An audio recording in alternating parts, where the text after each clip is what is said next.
خواتین حضرات، آج میں لے کر آئی ہوں ربیع الاول کی جمعرات کے دن کا وظیفہ۔ بہت ہی زبردست اور پاورفل وظیفہ ہے۔ جو شخص اس وظیفے کو کرے گا انشاءاللہ اس کی ہر دلی تمنا پوری ہوگی۔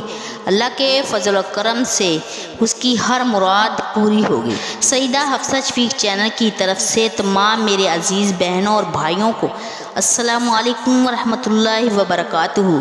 آج ماہ ربیع الاول کی 10 تاریخ کا دوسری جمعرات کا وظیفہ آپ کے سامنے شیئر کرنے جا رہی ہوں۔ آج کے دن اگر آپ یہ عمل کریں گے تو کروڑوں کی آمدنی اللہ پاک اپنے فضل و کرم سے عطا کر دیں گے، سب حیران رہ جائیں گے۔ جمعرات کے دن ربیع الاول کی 10 تاریخ ہے۔ دنیا کے تمام کام چھوڑ کر یہ وظیفہ کریں اور اللہ پاک کو راضی کریں۔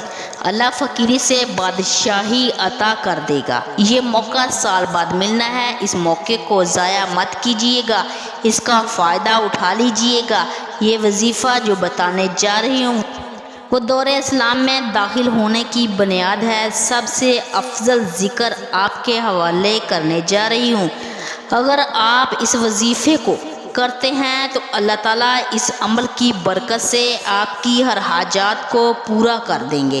اس وظیفے کو ضرور کریں، اس عمل کو توجہ سے سمجھ لیں۔ اس وظیفے کے لیے آپ نے اول آخر 11 مرتبہ درود ابراہیم پڑھنا ہے۔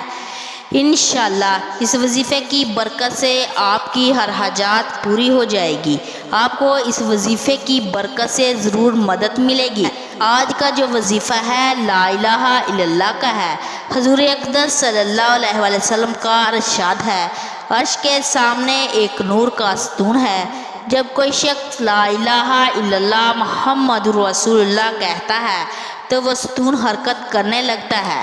اللہ تعالیٰ فرماتے ہیں ٹھہر جا۔ ستون کہتا ہے کیسے رک جاؤں، کلمہ پڑھنے والے کی بخشش نہیں ہوئی۔ پھر اللہ فرماتے ہیں میں نے اس کی بخشش کر دی، ستون رک جاتا ہے۔ سبحان اللہ، یہ کیسا عمل ہے؟ آپ نے اس عمل کو کیسے کرنا ہے؟ آپ نے جمعرات کے دن اول آخر 11 مرتبہ درود پاک پڑھنا ہے اور اس کے بعد آپ نے 100 مرتبہ اس کلمے کو پڑھنا ہے اور پھر اللہ سے اپنے مقصد کے لیے دعا مانگنی ہے۔ انشاءاللہ تعالیٰ اللہ تعالیٰ بہتری والے معاملے پیدا فرما دے گا۔ جس مقصد کے لیے اس عمل کو کیا جائے گا انشاءاللہ آپ کا وہی مقصد پورا ہوگا۔ میرے پیارے بہنوں اور بھائیوں اور بزرگوں، مزید ایسی معلوماتی ویڈیو کے لیے ہمارے چینل کو سبسکرائب کریں اور ویڈیو کو زیادہ سے زیادہ شیئر بھی کریں۔ جزاک اللہ خیرہ۔